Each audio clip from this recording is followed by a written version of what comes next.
Tim Ryan, thank you so much for doing this. Great, Ann. Thanks for having me here. It's great to be here. Hello, everybody.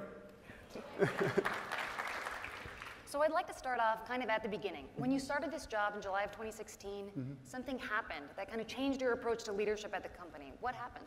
So on July 1, 2016, I had taken over as senior partner at PwC, and you're elected by your partners at PwC. And there's about a 3-month process leading up to getting elected. And like other candidates, I had a plan. And we had a plan to grow revenues. We were going to grow the number of customers we had. Our customers were going to be happier. It was a really, really good plan. Trust me, it was really good. The first week of July 2016, many of us may recall, we woke up on that Friday morning, my first Friday as senior partner, and we woke up to the shootings in Dallas. And what I realized coming to work that day was all of a sudden that plan didn't make a whole hell of a lot of sense. It was important, but what was really more important was what our people felt on that day. And I did what many CEOs did, not very courageous, not very extraordinary. I sent an email to our people, and I simply said, I know people are hurting, we don't have all the answers, but we're in it together. What happened was we got over 1,000 emails back, reach outs back, and it was summed up by one person who said it best. We're a fairly progressive organization, but when I came to work that Friday morning, the silence was deafening. And it hit me, here we are, we have every program in the world, we've invested over a decade in inclusion, and yet when the country was hurting most, our people came to work and we didn't know how to talk about it. And that was the beginning of a big change. So what is the CEO Action for Diversity and Inclusion? So what happened was we like many companies, after that Dallas event, we started talking about it. And on July 21st, 2016, we had our first day-long discussion on race. What we said is, we need to talk about this, building off of those emails we got from our people. And to be candid, that was risky at the time. If we think back, the country's emotions were raw. It was a very controversial, people felt different views around it. We took the step of saying, we're going to talk about it. And all across the country, we asked our people on July 21 to talk about how they felt about race. I had one Fortune 50 CEO say to me, before we did it, he said, that's going to blow up in your face, you're crazy. We ended up doing it, and one person summed it up best. They said, on that day, we shed more tears on that one day than we did our 160-year history at PwC. We learned about each other. Honestly, I thought I was done. I thought, okay, we can breathe, maybe get back to that plan. And one of our people said to me, Tim, what's your role as the CEO of a leading organization outside of PwC? And honestly, I was like, oh, I need a break. I need a break. But the more I thought about it, we do have a big role outside. And so I began to work with a couple of CEOs, in particular Ron Parker of the Executive Leadership Council, and also David Taylor of Procter & Gamble, and we began to talk about what is our role. And that led to the birth of the CEO Action for Diversity and Inclusion. And this is this concept of partnerships. And what we did is we decided we were going to pull together CEOs and try to move inclusion further in the United States, not just on race, but inclusion across all underrepresented groups. And while we're all at different places in our organization, we realized there were 3 fundamental things that we should help all businesses do. Number 1, we should make our workplaces safe, truly safe, to talk around inclusion and how we feel about inclusion. The second thing we agreed is that unconscious bias training should be available to all workers across our country, no matter who you are, where you sit. And the third one was, we said we should share our best and not so best practices for the benefit of everybody. And today we have over 400 CEOs and over 450 best practices on our site. And that site is ceoaction.com. You can all pull it up. And you can now benefit from the best practice that everybody's have, so we can really get granular to make inclusion a reality. So you mentioned there are 450 best practices. Do you have any favorites? So I do. So the beauty of the site is it's cataloged by a number of different areas. So whether it be underrepresented groups, engaging men, engaging women, hiring practices, promotion practices, veterans. So some of my favorites are, so for example, at KeyBank, and you can pull this up, one of the things that KeyBank does is they show their recruiters before they recruit. They show them what biases they have in the recruiting process before they recruit, so they can make sure they don't have those biases come across. One of the things that we shared at PwC is we have invested millions in our unconscious bias training. We took out all the PwC language and lingo, and we shared our digital unconscious bias training available for everybody. So if you're a 10-person startup here in the Bay Area, you don't have the money to invest in unconscious bias training, you use ours. So I think there's a lot of favorites that you can look at, whether you want to see what Duke Energy does around promotion, KeyBank or Walmart, you can see our best practices, which is a tremendous way to raise the bar for everybody. Definitely. Yeah. And so, as you go through this, do you ever encounter CEOs who say, this sounds soft, maybe this isn't what I want to be spending my time on, and what do you say to them? So, little context, so a big part of my job is meeting with CEOs every day, and over the course of a year, it might be 300 to 400 meetings a year while I interact with CEOs. I try, no matter what the purpose of the meeting is, whether we're talking about an audit or work we're doing with tax or consulting, I always try to bring inclusion into the discussion. I have not met a CEO who said it's unimportant. They all say it's important. When you drill down, what you find is many believe they're further than they are, and it's finding a way to respectfully push them along the journey and say, good, it's good that you're doing unconscious bias training, but then you can share best practices to gently, or sometimes not so gently, push them further along on the journey. So the good news is, it's at the forefront of almost every company we meet with. If I'm intellectually honest, it's your classic bell curve.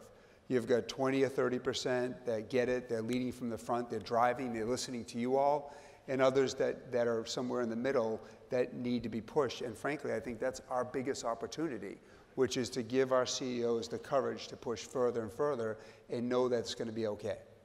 Can you talk a little bit about the transformation at PwC? How has your leadership team changed? So one of the things that I would tell you is I'm blessed because I inherited a culture where inclusion was important. So we didn't have to start from ground zero. In fact, the two previous senior partners before me, so now a period of 12, 16 years, had been very steeped in inclusion, diversity, and so we inherited a culture that was clear that it was important. We had dozens of programs that across any element, we invested in training, and what I was able to do is take that and really be a beneficiary of that. So I was very lucky to have the fact that we had done a ton of succession planning, and so my leadership team is one of the most diverse in corporate America. That wasn't an accident. That's because we had over a decade of deliberate succession planning to give underrepresented people an opportunity to do it. And I took the opportunity as a new senior partner to leverage that succession planning and make it a reality. But to take full credit for that would be a mistake, because there was two previous people before me that did tremendous succession planning. And then we built off of that with an incredibly diverse team. We spend almost 100% of our time out with our people and our clients, sharing those lessons with our clients and our people to say you can make this a reality if you're deliberate about it. Right. And when you think about succession planning, how does data and analytics factor into that? How do you think about it? So one of the things that I worry about, and I'm paranoid about it, I worry that I lose touch, right? We're a big organization, 55,000 people. You can't be everywhere. And I think one of the biggest risks that we all have as CEOs is you unintentionally lose touch with reality. Said differently, you are a victim of what you're exposed to. And part of the challenge we all have is making sure we're exposed to our entire organization, not just where we get dragged into in those various pieces. And that's where you all come in. My words of encouragement to you would be make sure you help your CEOs, your executive teams, see their blind spots, see what they don't see. So a big part of what we try to do at PwC is make sure we're seeing the entire organization, and that's, again, why we're on the road. It's very deliberate. We're on the road 100% with our people and clients, so we see the different parts of our organization, and those data points are important. So we're driven by data, and we're incredibly data-rich, but then we complement that data with what I call qualitative data points. And I believe the job of a leader, my job, is to study data and then to listen to the data points out there. So many of you are CHROs. I'm looking to our human capital people to give me data points. Is it working? So last night, Michael referred to the dinner we were at last night. I had the privilege of sitting next to our human capital person who runs the western part of our country. He gave me 3 important data points that I didn't know. Things I thought up here were translating down, but they weren't quite making it the way we thought. Had I not been fortunate enough to sitting next to him, I would have only had the data, and I would have had the qualitative side. So don't ever underestimate your ability to make a difference in the minds of the CEO. Those qualitative data points, in many cases, are as strong as the actual, the quantitative data points. What's an example of a piece of data that changed your mind? So one of the things that we look at data around gender pay gap. We look at data around ratings gap, performance gaps. We look at data of our pipeline. One of the things that I'm keenly focused on right now is underrepresented groups in our pipeline. So in our business, as people progress throughout their careers and get closer to partner, we want to make sure we have a diverse group of partners. And we've done very well over the last several years, but we're not where we need to be. And so over the last 2 years, I've immersed myself in the data around people who are 3 to 6 years away from partner to make sure we're doing everything we can to get those people into the partnerships. And it started with, what's the data? And I can tell you today how many people in the underrepresented groups are in the partner pipeline, where their performance ratings are, where they're located. And that data starts, but that's not the end point. And we're very focused on that. Right.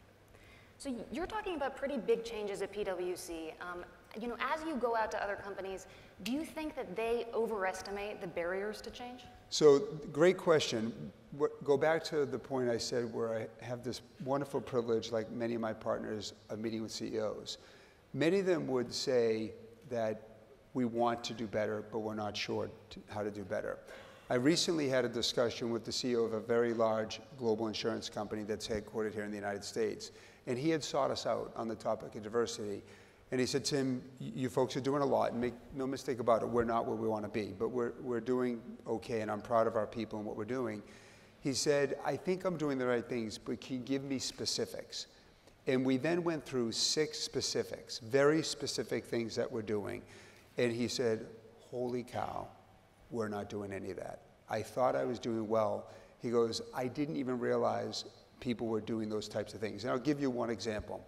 So one of the things that we often hear as part of succession planning is, how do you give people the right opportunity? In the professional services space, working on one's largest clients is important in career progression. So said differently, partners aspire to work on the largest clients. And we have 20 top 20 clients.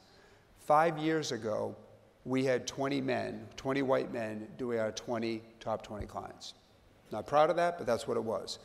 We set a goal to get 6 in 5 years done by underrepresented groups. Now, you may say that doesn't sound terribly ambitious, but if you're in professional services, what you know is you have to work with the client. You don't make that decision by yourself. So we then embarked at the most senior levels of our firm, the CEO before me and me, working with our clients and sitting down and saying, we believe this person has all the skills, and we're putting our name to it. Today, we're at 9. 9 out of our top 20 are done by underrepresented groups.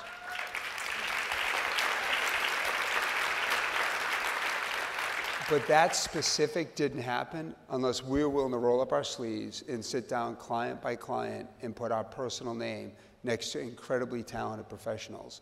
Sharing that story with the CEO around how we did that, that really helped him on his journey. I'm finding that more and more CEOs are willing to hear the specifics. And by the way, I learned too, right? It's not just a one-way, but in that case, he benefited from those 5 or 6 specific best practices, and then he now has ideas on how to execute it better. That is really incredible. Can you share any of those specifics? Yeah, so that was one, right, that we did. I'll give you another one. So at PwC, one of our people represented this. So when we said for unconscious bias training, we had a long debate as to whether you make that a requirement or whether we try to inspire people to take it. Now, as many of you know, there's a lot of requirements in life. There's legal requirements, in our business, independence requirements. And if you have a requirement, it tends to be more, I've got to check the box. So we at first said, well, diversity is important. We're going to have unconscious bias, and we're going to make it required for everybody. That's what we're going to do. The more we talked to our people, they said, don't make it required. And one of our persons came up with a really innovative idea. In our business, people get promoted generally every 3 years. So you join the firm, and you instantly begin to lead people. We tied unconscious bias training to hiring and promotion. So every new hire, as part of your leadership journey, you take unconscious bias training. When you get promoted in 2 to 3 years, you take the next level. When you get promoted in another 4 years, you take the next level. So we tied it to your leadership development in your journey, which is more getting at the heart than it is the compliance exercise. As we sit here today, we're at roughly 35,000 of our 55,000 people have taken it because it's part of their leadership journey, as opposed to a check-the-box compliance requirement you do at 6 o'clock at night. Totally voluntarily. Yes. Most people took it. But it's tied to the promotion requirement. That's a specific that we're sharing with people. That's worked well for us. But it took us a while to get there. Right. As a general rule, as a leader trying to change a culture, how do you think about the carrot versus the stick? Oh, all the time. Like if you were in, so our leadership team is 19, and I'm incredibly proud of the 19 people on the leadership team because we serve by what I'll say servant leadership. We serve at the pleasure of our people and our partners. And we often struggle with how much do we inspire and how much do we tell. So true story, and you'll all laugh, and somewhere out there, as there's members of my leadership team, you're going to say, oh my God, is he going to tell the story? We view our job as leaders to be retailers, Said differently, if someone isn't buying their products, and so you can see them wearing jeans, we changed our dress code 2 years ago to jeans. And if a retailer is not selling their jeans, they can't yell at the customer. Like, that's not a good strategy if you're in retail to yell at the customer. So what you try to do is you figure out, why did people not buy your jeans? Were they too tight, too skinny, too short, wrong material? So we talk about it is, if we're proposing new changes in the organization and people aren't doing it, it's not our people's fault, it's our fault. Like, we're not retailing the change. And so we talk about how do we make it so people want to buy in and want to do it. Now, to be clear, if you're in leadership roles, that's hard. Like, that raises the bar on leadership. We have to do a good job at retailing change in our organization, which is way more carrot than it is stick. And I'll give you an example of something we did recently. So we are heavily focused right now on 3 key things at the firm. Digital upskilling of all 55,000 of our people, because our people told us they're worried about their ongoing relevancy. And we've invested heavy in digital upskilling of our people. Our people have also told us that be well, work well. Physical and mental well-being, with all the demands in the world, is a skill they want us to help invest in. And they also told us that they want the ability to lead on some of society's biggest issues, like diversity, inclusion, education, climate. And we call that skills for society. We've invested heavily in development in each of those 3 areas. We then had the question of, do you tell people to do it, and it's for their own good? And what we did is, instead, the carrot we put in place, we set some very minimal baseline requirements, like a low hurdle, and we said if everybody hits it, we're going to shut the firm down on July 4th week. So instead of, and by the way, that'll cost us $70 million. To be clear, that's the cost of shutting the firm down for a week.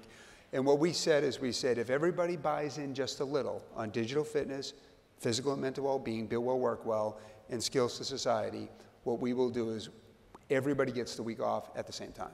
That's a carrot. That's a lot. Carrots cost money, but we think it's the right thing to do to inspire change on things that our people told us are most important. Right.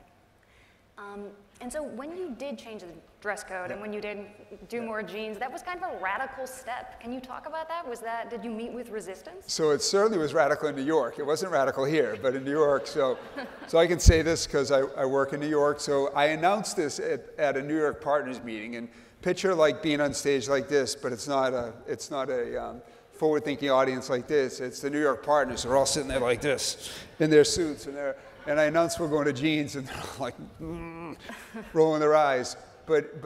So there was resistance, but it's important to explain why we did that in all seriousness. The reason we did it is because we hire some of the most intelligent, bright people in the world. And it was a symbolic attempt to say, we trust you. We trust you to do the right thing, and we're not going to go to business if someone has ripped jeans or open sandals. It's not going to happen. We don't have a client that gets mad. We don't have a coworker that gets mad, but we're not going to business. And what we are really trying to do out of the gate is symbolically say, we trust you to take care of one another. We trust you to do the right thing for each other on the ground, because that's where decisions happen. And we trust you to do the right thing by our clients on the ground. And it was a beginning of what I call implementing trust-based leadership. But it was met with resistance. I think I mentioned this when we were talking last night.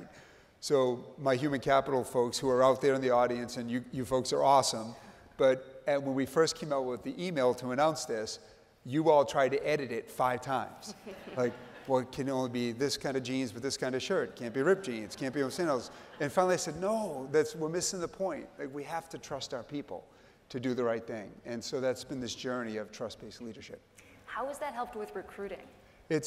One of the things that's important is the CEOs that we speak with, and we do an annual CEO survey, one of the top 5 things that's on CEOs' minds is winning the war for talent, to be clear. Like, we are in a talent war, and for the rest of our careers, we're going to be in a talent war. So one of the great things about Great Place to Work is it pushes the bar to make sure we're all making ourselves attractive. Jeans by itself doesn't win the war for talent. A holistic view around talent development, having a great place to work where you're trusting and building and investing in your people, that wins the war for talent. And I spend 5 days a year I'll spend on campus, like many of our leaders, and we recruit from about 250 schools, and we bring in about 9,000 college graduates off campus each year and about another 2,000 experienced hires. The questions they ask us, it's not about, hey, what's PwC's growth rate? Like, what's our product offering? Like, they don't ask us that. What they ask us is, what do we stand for? Like, what are you doing to help me in my career? And the fact that we have deliberately invested in our purpose of building trust and solving important problems, the fact that we're helping our people and not leaving them behind on digital fitness, the fact that we have a culture of be well, work well, and the fact that we're investing in skills in society, that's what they want to hear. And that's what we're doing. And honestly, I don't know how anybody wins the war for talent if you're not doing that. Right.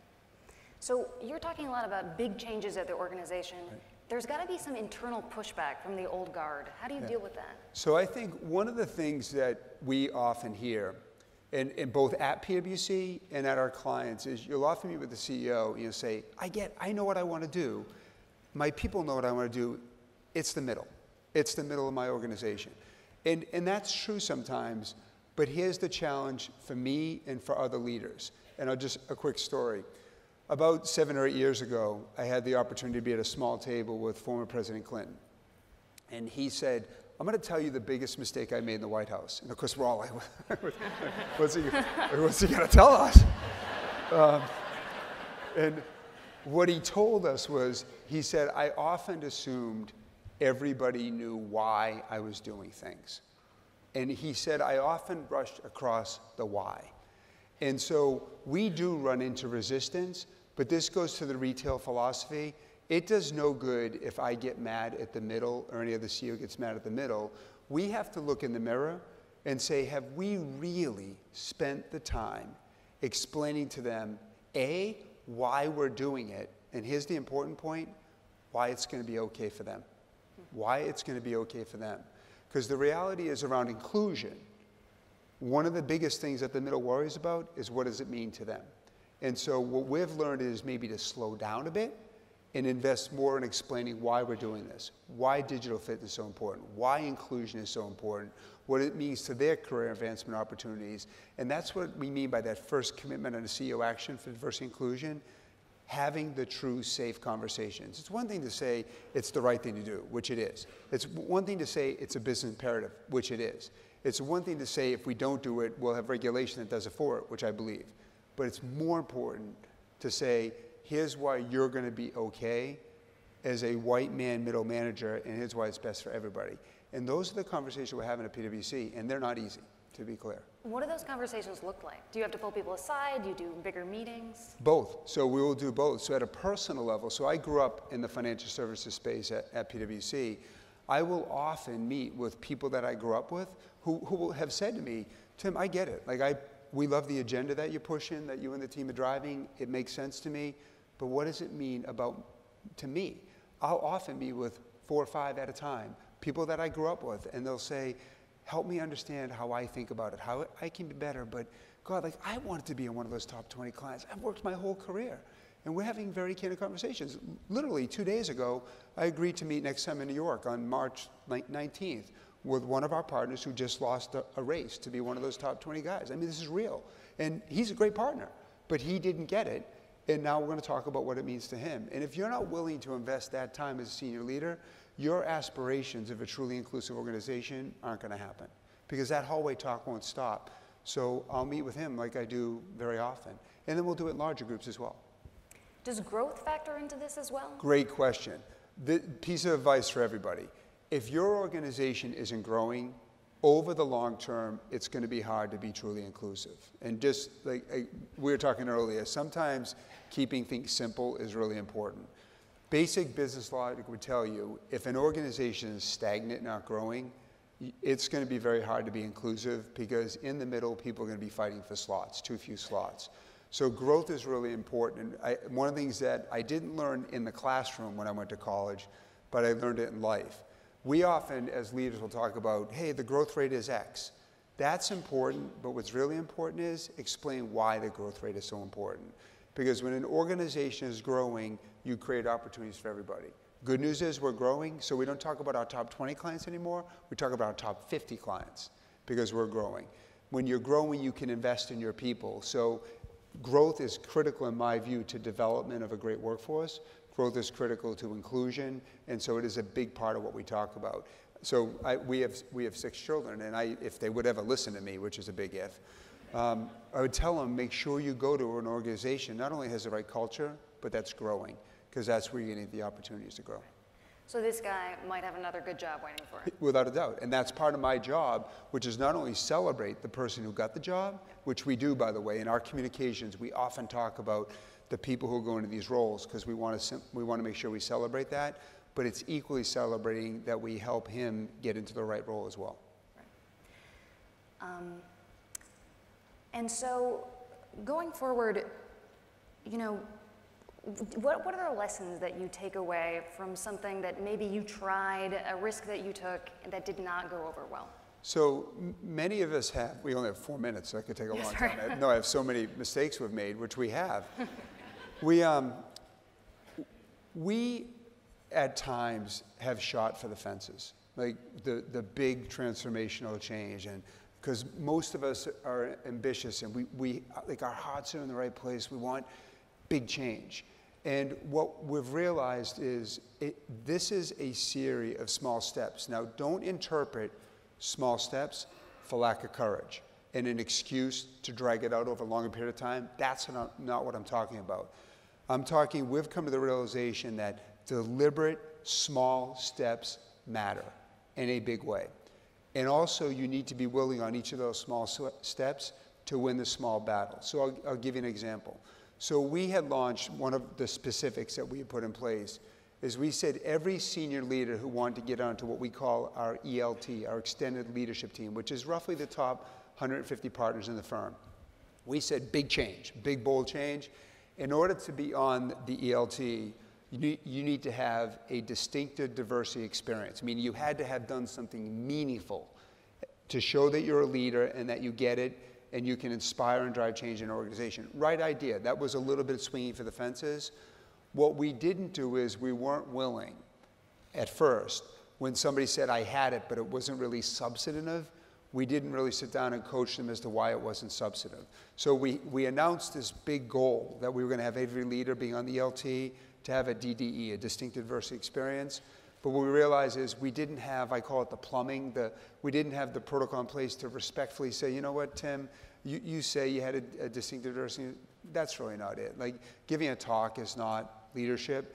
And so it was exhausting, but we had to kind of pull back a bit and say, we need to then mentor people, say, that's not the bar we were looking for down here, it was up here. That means you got to be willing to have one-on-one conversations. And so we realize it's baby steps, but those baby steps are exhausting, but they're really important. So I want to take a step back and take a broader look at the world and politics and the economy and business. There's a lot of change happening. It can feel chaotic, almost random. Do you see any larger forces guiding what we're seeing right now? So I've been privileged to see the world through our firm. I've been to 57 countries. There's a couple of programs around leadership immersion that I've invested in, and I consider myself to be truly privileged to have seen many different elements of the world. I learned you never say all or none, so I'm not going to say I've seen it all, but I've seen a lot. It is pretty clear to me that the rest of our working careers, we are going to be living in a world of protectionism. Why do I say that?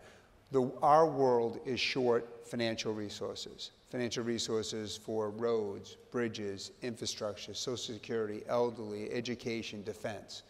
We're also in a world where we're short natural resources. We have 2 billion people who are water disadvantaged across our world, including in parts of California. We're short food in different parts of the world. Those two things aren't going away. We also live in a world that's fully transparent through social media, so we know who has what and who doesn't have what. That basic concept of shortage of financial resources, shortage of natural resources, combined with the fact that we're in a fully transparent world, that raises the bar on leadership more than we've ever seen before. A traditional leader just had to worry about your employees, your customers, and your investors. Now a leader has to worry about those three, and they also have to worry about society. And leaders have to lean in and be part of solving those societal issues because they're not going away. And a big part of our role is to lean in. It's why people like Larry Fink or Bill McNabb of Vanguard are saying a big part of what leaders have to do is lean into societal issues, because if you don't, you won't win the war for talent, you won't be relevant to your customers, and you won't be living up to your responsibility for society. I think those forces are going to be with us. That's not a, whatever your politics are, that's not a political issue. Those are societal issues that aren't going away. And the good news is, the people who are joining our organizations, they're dying to help solve those issues. Our job is just get out of the way and let them do it. I think that's a great note to end on. Okay. Tim Ryan, thank you so much. Thank you very much. Thank you. Wonderful.